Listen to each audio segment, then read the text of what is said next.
और उसी समय भारत को एक साइक्लोन का मुकाबला करना पड़ा था। उस समय सबसे ज्यादा दुष्परिणाम उड़ीसा पर हुआ था। आज एक साल बाद फिर से साइक्लोन ने भारत के तटीय क्षेत्र को, विशेष करके पूर्वी क्षेत्र को प्रभावित किया और उसमें भी सबसे ज्यादा दुष्परिणाम पश्चिम बंगाल के हमारे भाइयों बहनों को, पश्चिम बंगाल के नागरिकों को, यहाँ के संपत्ति को बहुत हानि पहुंचाई है। साइक्लोन की संभावनाओं से लेकर के लगातार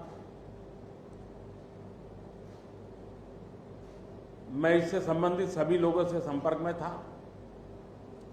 भारत सरकार भी सतत राज्य सरकार के संपर्क में थी। साइक्लोन का नुकसान कम से कम हो, इसके लिए जो भी आवश्यक कदम उठाने चाहिए उसके लिए राज्य सरकार और केंद्र सरकार ने मिलकर के भरसक प्रयास किया। लेकिन उसके बावजूद भी करीब करीब 80 लोगों के जीवन हम नहीं बचा पाए। इसका हम सबको दुख है। जिन परिवारों ने अपना स्वजन खोया है उनके प्रति केंद्र सरकार, राज्य सरकार और हम सबकी संवेदनाएं हैं और इस संकट की घड़ी में हम उनके साथ हैं। संपत्ति का भी नुकसान काफी होता है, चाहे एग्रीकल्चर हो, चाहे पावर सेक्टर हो, चाहे टेलीकम्युनिकेशन हो, चाहे घरों का उजड़ जाना हो, अनेक प्रकार का, चाहे वो इंफ्रास्ट्रक्चर का हो, चाहे व्यापार जगत से लोग जुड़े हुए हो, चाहे खेती क्षेत्र से जुड़े हुए, हर किसी को नुकसान होता है। आज मैंने हवाई निरीक्षण करके बारीकी से इस प्रभावग्रस्त विस्तार को मुख्यमंत्री जी के साथ, गवर्नर श्री के साथ दौरा करके उसको देखा है।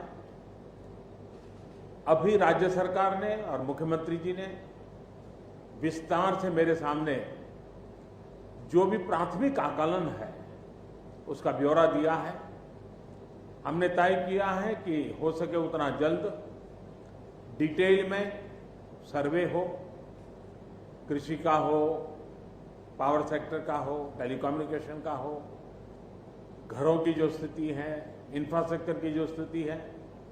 केंद्र सरकार की तरफ से भी तत्काल एक टीम आएगी और वो टीम इन सभी क्षेत्रों में सर्वे करेगी और हम मिल करके रिहेबिलिटेशन हो, रिस्टोरेशन हो, रिकंस्ट्रक्शन हो, उसकी व्यापक योजना बना करके बंगाल की इस दुख की घड़ी में हम पूरा साथ देंगे, सहयोग देंगे और बंगाल जल्द से जल्द खड़ा हो जाए, बंगाल जल्द से जल्द तेज गति से आगे बढ़े, इसके लिए भारत सरकार कंधे से कंधा मिला करके काम करेगी और जो भी आवश्यकताएं होगी उन आवश्यकताओं को पूर्ण करने के लिए भारत सरकार के जो भी नीति नियम है उसका पूरी तरह उपयोग करते हुए पश्चिम बंगाल की मदद में हम खड़े रहेंगे।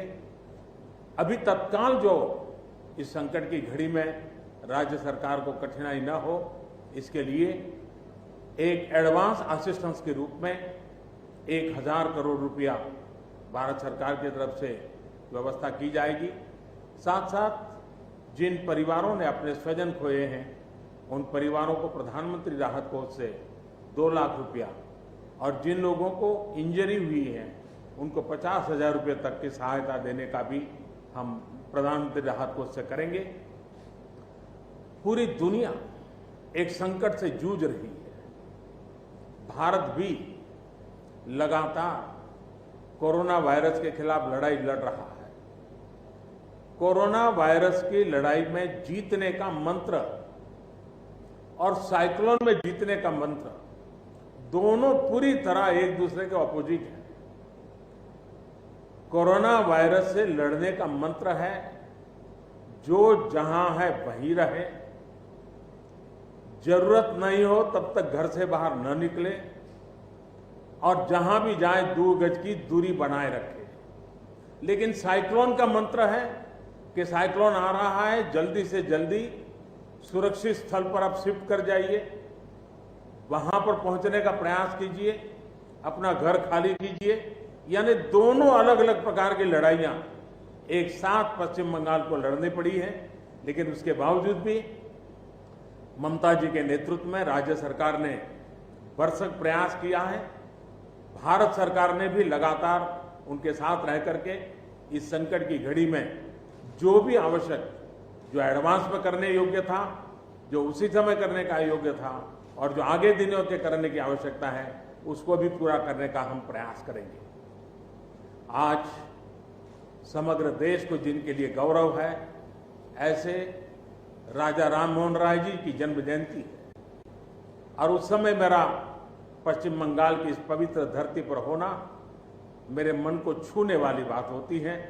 लेकिन संकट की घड़ी से हम जूझ रहे हैं, तब मैं तो इतना ही कहूंगा कि राजा राममोहन राय जी हम सबको आशीर्वाद दें, ताकि समयानुकूल समाज परिवर्तन के जो उनके सपने थे, उनको पूरा करने के लिए हम मिल बैठ करके, मिलजुल करके एक उज्जवल भविष्य के लिए, भावी पीढ़ी के निर्माण के लिए समाज सुधार के अपने कामों को निरंतर जारी रखेंगे और वही राजा राममोहन राय जी को उत्तम श्रद्धांजलि होगी।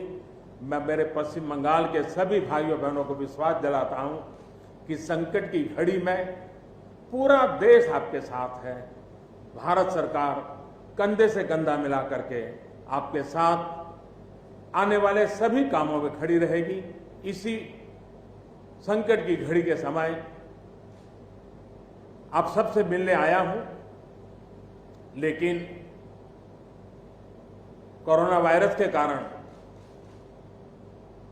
सब नागरिकों से तो नहीं मिल पा रहा हूं। मन में एक कसक तो रह जाएगी। यहां से मैं आज उड़ीसा की ओर जाऊंगा और वहां भी हवाई निरीक्षण करूंगा, वहां के माननीय मुख्यमंत्री जी से, वहां की सरकार से बातचीत करूंगा। मैं फिर एक बार पश्चिम बंगाल की इस दुख की घड़ी में मैं आपके साथ हूं। जल्द से जल्द आप इस संकट से बाहर निकले, इसके लिए मैं पूरी तरह आपके साथ रहूंगा। बहुत बहुत धन्यवाद।